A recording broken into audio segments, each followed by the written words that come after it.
34 বছর বামফ্রন্ট শাসন ছিল। 34 বছরে বামফ্রন্টের আমলে অনেক কাজ, ভালো কাজ হয়েছে। এই সরকারের আমলেও বেশ কিছু ত্রুটি বিচ্যুতি অনেকটা 34 বছরে বামফ্রন্ট সরকারের আমলে অনেক কিছু হয়েছে যা ত্রুটিপূর্ণ থেকে। এই ত্রুটির দিকে আমরা নজর দিয়েছি, ত্রুটির দিকে আমরা বলেছি এই ত্রুটিগুলো কী কী ছিল। মানে যেমন কিছু হয়নি যারা বলেন তারাও যেমন ভুল করছেন, এরকম যদি কেউ বলে 34 বছর সব ভালো ছিল, সেটাও ভুল। আমি আবার বলছি যে রাজনীতিতে ভবিষ্যৎবাণী করারও কোনো জায়গা থাকে না, উচিত নয় করা।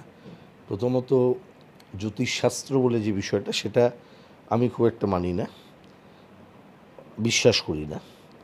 রাজনীতিতে জ্যোতিষশাস্ত্র, জ্যোতিষী যারা হতে যান তারা কিন্তু কখনোই ভুল ঠিক কাজ করেন না কখনো।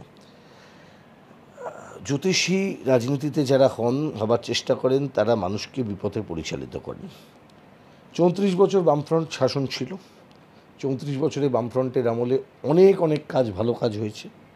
34 বছরে বামফ্রন্ট শাসনে সব কাজ হয়ে গেছে, সোনা দিয়ে মুড়ে দেওয়া হয়েছে, পশ্চিমবঙ্গের কোনো সমস্যা ছিল না, এরকম দাবি কোনোদিন বামফ্রন্ট করেনি, সিপিআইএম করেনি। 34 বছরে বামফ্রন্টের আমলে ভূমি সংস্কার হয়েছে, পঞ্চায়েতি রাজ ব্যবস্থা হয়েছে, কাজকর্মের ক্ষেত্রে এসএসসি ফেসসি রেগুলেটেড হয়েছে, চাকরি বাকরি নিয়মিত হয়েছে, চাকরির পরীক্ষা নিয়মিত হয়েছে, শিল্পর প্রচেষ্টা থেকেছে, কৃষিক্ষেত্রে কৃষকদের প্রতি সরকার দায়বদ্ধ থেকেছে। কিন্তু এই সরকারের আমলেও বেশ কিছু ত্রুটি বিচ্যুতি অনেকটা হয়েছে, যার জন্য মানুষ এই সরকারকে সরিয়ে দিয়েছেন। আমরা সেটা আলোচনা করেছি দীর্ঘ সময়। 34 বছরে বামফ্রন্ট সরকার একটা ঐতিহাসিক ভূমিকা পালন যেমন করেছেন, 34 বছরে বামফ্রন্ট সরকারের আমলে অনেক কিছু হয়েছে যা ত্রুটিপূর্ণ থেকেছে। এই ত্রুটির দিকে আমরা নজর দিয়েছি, ত্রুটির দিকে আমরা বলেছি এই ত্রুটিগুলো কী কী ছিল। আমাদের কাজে কর্মে মানুষ অনেক সময় বিব্রত হয়েছেন, বিভ্রান্ত হয়েছেন, আমাদেরকে পছন্দ করেননি। সেই ত্রুটি কাটিয়ে আমরা কিন্তু এতদিন এগোচ্ছি, লড়াই সংগ্রামের মধ্য দিয়ে এগোচ্ছি, আমাদের এগোতে হচ্ছে। তাহলে 34 বছর ফিরবে, এটা আমার মনে হয় যে ভাবনাটা ঠিক না, সঠিক না।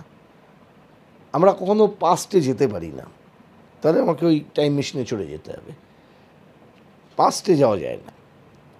আজকের দিনে বামপন্থা 2011 কী হয়েছে আর 2024, 11 আর 24-এর মাঝে 13 বছরের ফারাক। আজকের দিনে বামপন্থা, আজকের প্রয়োজন অনুযায়ী যে বামপন্থা, সেই বামপন্থার পথেই কিন্তু আমাদের বামপন্থী আন্দোলনের বিকাশ ঘটবে, কমিউনিস্ট আন্দোলনের বিকাশ ঘটবে। ফলে 34 বছরের সময় ফিরে আসবে ঝুলি শূন্য। 34 বছরের মানে যেমন কিছু হয়নি যারা বলেন তারাও যেমন ভুল করছেন, এরকম যদি কেউ বলে 34 বছর সব ভালো ছিল, সেটাও ভুল। তাহলে 34 বছরের ভালোগুলোর থেকে শিক্ষা নেওয়া, যেভাবে আমি বলছি যে ওটা ক্যারি ফরওয়ার্ড করতে হয়। যেমন মমতা ব্যানার্জি সরকার এই ভাতা চালিয়ে যাচ্ছেন, বাড়াচ্ছেন। বামফ্রন্ট সরকার বিধবা ভাতা, বার্ধক্য ভাতা চালু করেছিল, মমতা ব্যানার্জি সরকার তাকে একটু বাড়ালেন, লক্ষ্মীর ভাণ্ডার নাম দিলেন। হ্যাঁ, প্রচার করছেন উনি, ওনার মুখ দিয়ে ছবি দেখিয়ে উনি বলছেন যে আমি দিয়েছি, বামফ্রন্ট এটা বলতো না।